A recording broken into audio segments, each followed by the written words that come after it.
السلام علیکم۔ ہماتن گوش میں خوش آمدید۔ تمام نئے آنے والے دوستوں سے گزارش ہے کہ ہمارے چینل ہماتن گوش کو لائک، شیئر اور سبسکرائب کریں اور ساتھ ہی بیل آئیکن کو پریس کر دیں تاکہ ہر نئی آنے والی ویڈیو کا نوٹیفیکیشن آپ کو بر وقت مل سکے، اور کمنٹ باکس میں اپنی قیمتی آراء سے ضرور آگاہ کیجیے گا۔ شکریہ۔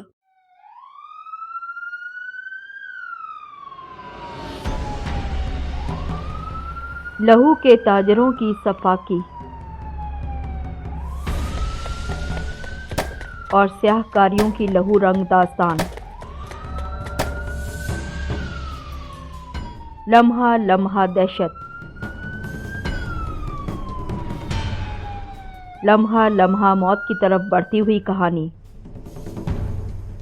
لہو کے تاجر۔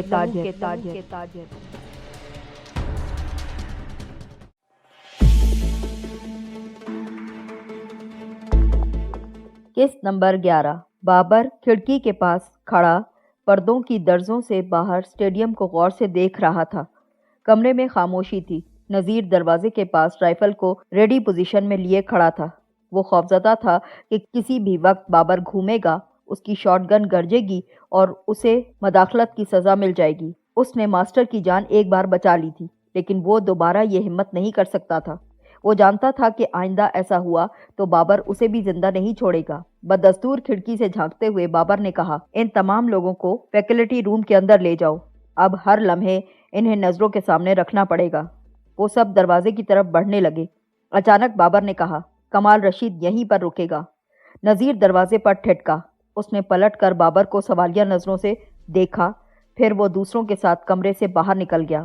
صوفیہ دروازے پر رکی، اسے کوئی تکلیف نہ پہنچانا۔ بابر نے سر گھما کر اسے دیکھا اور غرایا، مشکور، اسے لے جاؤ یہاں سے، لے جاؤ اس لڑکی کو یہاں سے۔ مشکور نے صوفیہ کو باہر دھکا دے دیا اور باہر جاتے ہوئے دروازہ اچھے طریقے سے بند کر دیا۔ بابر اور کمال کچھ دیر ایک دوسرے کو گھورتے رہے، پھر بابر بڑے ڈیسک کی طرف بڑھا اور آرام سے بیٹھ گیا۔ اس نے شاٹ گن ڈیسک پر رکھ دی اور پھر بولا، اٹھو مسٹر کمال، اٹھو۔ کمال بہت کمزوری محسوس کرتا تھا۔ یہ پیشکش ایک نعمت تھی۔ وہ کرسی پر بیٹھ گیا۔ بابر کی انگلیاں چند لمحے شاٹ گن کے ٹریگر سے کھیلتی رہیں، پھر اس نے کہا، میں نے تمہیں سمجھنے میں بہت بڑی غلطی کی۔ کمال نے اسٹوڈنٹ ڈیسک سے ٹیک لگا لی اور آنکھیں بند کر لیں۔ میرا خیال ہے اب تمہاری نظروں میں میں بزدل نہیں رہا، اسی لیے میں تمہیں اس سے زیادہ کریڈٹ دوں گا۔ تم حیران کر دینے والے ایک ایسے آدمی ثابت ہوئے جو سب کچھ برداشت کرنے کے قابل ہو۔ تم بیشتر عام لوگوں جیسے کمزور نہیں، لیکن کمزور بہرحال ہو، ضرور ہو۔ سب سے بڑی کمزوری موت کا خوف ہے، کمال نے سکون سے کہا۔ جس کا یہ خوف نکل جائے وہ کبھی کمزور نہیں رہتا۔ بابر کی انگلیاں بدستور ٹریگر سے کھیل رہی تھی۔ تو تم یہ فلسفہ پڑھاتے ہو اپنے بچوں کو؟ کلاس میں یہی سکھاتے ہو؟ نہیں، یہ چیزیں کلاس میں نہیں پڑھائی جا سکتی، یہ تو آدمی خود اپنے اندر دریافت کرتا ہے۔ میں کلاس میں طلباء کی ذہانت کو اجاگر کرنے کی کوشش کرتا ہوں۔ زندگی کی سچائیاں تو بعد کی چیزیں ہیں۔ ذہن کی صحیح تربیت کر دی جائے نا، اسے صاف کر دیا جائے تو سچائیاں خود سمجھ میں آنے لگتی ہیں، مگر یہ سب کچھ مناسب وقت پر ہی ہوتا ہے۔ بابر کی انگلی ٹریگر پر جم گئی۔ میں تمہیں مارنے والا ہوں، اس نے سرد لہجے میں کہا۔ ممکن ہے، کمال نے بے پرواہی سے کہا، اتنا کچھ ہو جانے کے بعد بھی تمہیں میری بات پر یقین نہیں آتا، اسی لیے توقع تو مجھے اسی بات کی تھی، لیکن تمہاری بات پر یقین نہ کرنے میں ہی میری بہتری ہوگی، اور پھر میں یہ ایمان بھی رکھتا ہوں کہ زندگی اور موت اللہ تعالیٰ کے اختیار میں ہے۔ جانتے ہو تم، میں اس معاملے کو ابھی اسی وقت اور یہیں پر نمٹا دینا چاہتا ہوں، لیکن میرے خیال میں ابھی تم پکے ہوئے پھل کی طرح نہیں ہوئے کہ تمہیں توڑ کر خوشی ہو جائے۔ ابھی تو لگتا ہے کہ تم نے مجھ سے خوفزدہ ہونا بھی نہیں سیکھا۔ کیا سمجھے تم؟ مجھے یاد ہے کہ تمہیں دوسروں کو ایذا پہنچا کر خوشی ہوتی ہے، اور تمہیں ایذا دینے کے طریقے بھی آتے ہیں۔ میں جانتا تھا کہ تمہیں یہ بات ضرور یاد ہوگی، میری یہ بات تم بھولے نہیں ہوگے۔ کمال تھکے تھکے انداز میں ہنس دیا۔ یاد کسے نہیں اور کیسے نہیں رہے گی؟ یہ میرا بازو، اس میں سوراخ کوئی بھولنے والی چیز ہے؟ مجھے خوشی ہے کہ ابھی تم میں زندہ دلی بھی باقی ہے، بابر نے بے رحمی سے کہا۔ ویسے یہ تو بتاؤ کہ اس صورتحال میں تمہیں دلچسپی اور محظوظ ہونے کا کون سا اچھا پہلو نظر آتا ہے؟ میری ہنسی کا غلط مطلب بالکل نہ لو، مجھے یہ صورتحال دلچسپ نہیں نظر آتی۔ اگر یہ ساعتیں تمہاری حکمرانی کی ہیں نا، اور اگر ایسی چند اور ساعتیں تمہیں ملتی رہیں تو انہیں اچھی طرح انجوائے کر لینا، کیونکہ وقت ایک سا کبھی نہیں رہا کرتا۔ کبھی نہ کبھی وقت کی زد پر تم بھی آ جاؤ گے، میرے نہ صحیح کسی اور کے ہاتھوں۔ ٹھیک کہتے ہو تم، بالکل ٹھیک۔ گویا تم سمجھ سکتے ہو کہ میرا کام کتنا مشکل ہے۔ اس چھوٹے سے اسکول میں یہ جنگ جیت لینا کوئی بڑی بات تو نہیں۔ کمال نے ایک بہت اچھا طنز کیا۔ یہ تو محض نقطۂ آغاز تھا۔ کمزور لڑکوں کو خوفزدہ کر کے تمہیں کیا حاصل؟ تمہیں میرے عزائم کے متعلق کچھ بھی معلوم نہیں۔ میں تو اس ملک کو تباہ و برباد کرنے کے ارادے سے نکلا ہوں، جانتے ہو تم۔ لیکن کیوں؟ اس لیے کہ مجھے یہی ایک کام آتا ہے، اور میں بآسانی یہ کام کر بھی سکتا ہوں۔ میری فطرت میں ہی تخریب کاری موجود ہے، اور پھر اس ہنر کے ذریعے میں دولت بھی کما سکتا ہوں۔ 5 کروڑ روپے کم تو نہیں ہوا کرتے۔ بابر نے چند لمحے توقف کیا، پھر بولا، ایک بات بتاؤ، تم مجھے روکنے کے لیے کیا کرو گے؟ میں تمہیں کیا روکوں گا؟ یہ سوال تم باہر والوں سے جا کر پوچھو۔ کمال نے اسٹیڈیم کی جانب کھلنے والی کھڑکی کی طرف اشارہ کیا۔ ان کے لیے تو میرے پاس حیرت ہی حیرت ہے۔ ویسے مسٹر بابر، اپنے اور میرے معاملے میں یہ امید کبھی مت رکھنا کہ میں خاموشی سے لڑک کر مر جاؤں گا۔ کاش نوبت یہاں تک نہ پہنچے، ورنہ تم سے جنگ میں مجھے تم جیسا بننا پڑے گا، اور یہ بات سوچ کر ہی میرا جی اچانک سے متلانے لگتا ہے۔ میں اور تم جیسا ہرگز نہیں۔ بابر اٹھ کر اس کی طرف تیزی سے بڑھا۔ یہی تو تمہاری سب سے بڑی کمزوری ہے۔ دہشت گردی سے لڑنے کے لیے دہشت گردی ضروری ہے، اور تم دہشت گرد نہیں بن سکتے۔ وہ اس کے سامنے جا کر رک گیا۔ ہمارے درمیان خوشگوار گفتگو رہی، مگر اب ہمیں دوسروں کی طرف چلنا چاہیے۔ کمال ڈیسک پر ہاتھ ٹکا کر اٹھنے لگا۔ لیکن اس سے پہلے میں ایک تبصرہ کرنا چاہتا ہوں، عملی تبصرہ، بابر نے کہا، اور کمال کے حلق پر شاٹ گن کی بیرل مار دی۔ کمال اب نیچے گر پڑا تھا۔ اسی لمحے بابر کی لات اس کی ناف پر جا لگی۔ اس کے حلق سے بے ساختہ کراہ نکل گئی۔ اب سے مرنے تک تمہیں ایسی اذیتیں ملتی رہیں گی۔ آخر میں تم خواہش کرو گے کہ تمہیں موت مل جائے۔ تم مجھے نہیں روک سکتے۔ تم پہلے ہی میرے سامنے سر اٹھانے کی مہلک غلطی کر چکے ہو۔ اس کی سزا تم بھگتتے رہے، لیکن پھر بھی باز نہیں آئے۔ اس نے کمال کے پیٹ میں ایک اور زوردار ٹھوکر ماری۔ تم پچھتاتے رہو گے کہ نذیر نے تمہیں مرنے سے کیوں بچایا۔ اس بار ٹھوکر کمال کے منہ پر پڑی۔ اس کا ایک دانت ٹوٹ کر گر پڑا، پھر اسے کچھ ہوش نہ رہا۔ اس کا جسم مڑا توڑا پڑا تھا۔ اس کی آنکھیں بند تھیں اور وہ انہیں کھول بھی نہیں سکتا تھا۔ وہ محسوس کر رہا تھا کہ اس کا جسم جیسے مایا کا روپ اختیار کر گیا ہے اور اسے کسی پیالے میں بھر دیا گیا ہے۔ دنیا جیسے ایک شٹر گرائے جانے سے کسی دکان کی طرح اس پر بند کر دی گئی ہے۔ ذہن کا جیسے جسم سے اور یوں درد سے اچانک سے رابطہ ٹوٹ چکا تھا۔ اس نے اپنے جسم کو محسوس کرنے، تصور میں اسے کوئی شکل، کوئی ساخت دینے اور حرکت دینے کی بہت کوشش کی، لیکن یہ کوشش اس کی حالت کے پیش نظر بہت بڑی تھی۔ خیال کے زور پر ایک بہت بڑا پہاڑ تخلیق کرنا اور پھر خیال کی قوت سے ہی اسے مٹا دینا اس کوشش کی نسبت بہت زیادہ آسان ہوا کرتا ہے۔ اس کے اندر ہتھیار ڈالنے، مزاحمت ترک کرنے کی ترغیب بہت طاقت پکڑ گئی تھی۔ اب جو ہو سو ہو، زیادہ سے زیادہ موت آ جائے گی نا۔ ویسے تو بابر اسے قتل کرنے کا عہد کر چکا تھا، تو جب موت یقینی ہے تو پھر کسی چیز کی کیا اہمیت؟ شادی، آبائی زمین پر گھر بسانا، اور پھر نسل بڑھانا، اور پھر بچوں کو پڑھانا، یہ سب کسی اور بہت دور کی دنیا کی باتیں لگ رہی تھی اسے۔ اس وقت تو وہ جس صورتحال میں زندہ تھا وہ جنگل کے قانون والی بات تھی۔ زیادہ طاقتور، زیادہ فٹ آدمی صرف اور صرف جی سکتا تھا، اور فٹنس کے اعتبار سے اس کی پوزیشن بہت ہی زیادہ کمزور نظر آتی تھی۔ پھر بابر، وہ تو صرف ایک بھیڑیا تھا، جبکہ وہ ایک شریف اور نفیس آدمی، وہ اخلاقی ضابطوں کے تحت زندگی گزارنے کا عادی انسان۔ وہ بھیڑیے کے مقابلے میں بھیڑیا نہیں بن سکتا تھا، یعنی اس کا اور بابر کا کوئی جوڑ ہی نہ تھا، اس لیے تو یہ حشر ہوا۔ دوسری طرف تسکین کا سامان بھی تھا۔ بدترین صورتحال میں بھی وہ تہی دامن تو نہیں رہا تھا نا، وہ اپنے بیشتر شاگردوں کو بچانے میں کامیاب بھی رہا تھا۔ اس نے بدی کے سامنے سر بھی نہیں جھکایا تھا۔ جو کچھ بھی ایسی صورتحال میں کیا جا سکتا تھا اس نے کیا، اپنی کوشش سے اور اپنی طاقت سے۔ اچانک اسے اپنے والد کا خیال آ گیا۔ وہ کہتے تھے زندگی جدوجہد کا نام ہے، ہتھیار ڈالنے کا نہیں۔ جدوجہد سے محروم زندگی موت سے بدتر زندگی ہوا کرتی ہے، اسی لیے زندگی میں صرف اور صرف جدوجہد کرنی چاہیے۔ اس نے سوچا جب تک اس کا دماغ اور جسم کمزور دھاگے سے بندھے ہوئے ہیں وہ خود کو تھکن اور اذیت کا عادی بنانے کا کوشش کرے گا۔ ان دونوں کمزوریوں کو زندگی کے اس ڈرامے میں چھوٹے اور ثانوی کردار دے گا اور جدوجہد جاری رکھے گا۔ وہ زخمی اور درماندہ جسم کے ہر احتجاج کو نظر انداز کر دے گا۔ اسے چیلنج کا بہادری سے سامنا کرنا تھا۔ یہ سوچتے سوچتے وہ اچانک سے سو گیا۔ بابر ٹہلتے ٹہلتے رکا اور اس نے سوئے ہوئے کمال رشید کو غور سے دیکھا۔ وہ ابھی تک دو متضاد خواہشوں کے درمیان لٹکا ہوا تھا۔ ایک خواہش کہتی تھی اس مسلمان کو ابھی ختم کر دو، موت سے خوفزدہ نہ ہونا اس کی طاقت ہے اور یہ طاقت کبھی ختم نہیں ہوگی۔ دوسری خواہش کہتی تھی نہیں، ابھی نہیں، ابھی اسے اور اذیتیں پہنچاؤ۔ اس کا دل پہلی خواہش کا اسیر تھا، لیکن جیسے جیسے وقت گزرتا تھا ایسے شخص کو قتل کرنا دشوار سے دشوار تر ہوتا چلا جا رہا تھا۔ وہ ان کی ضرورت بنتا جا رہا تھا۔ اب یرغمالیوں کی تعداد اتنی کم ہو چکی تھی کہ ان میں سے کسی کو ضائع نہیں کیا جا سکتا تھا۔ وہ ایک ضروری تالے کی چابی کی سی حیثیت اختیار کرتا جا رہا تھا۔ دوسرے یرغمالی اس پر انحصار کرتے تھے۔ وہ نہ رہا تو شاید باقی لوگ دہشت سے ہی مر جائیں گے۔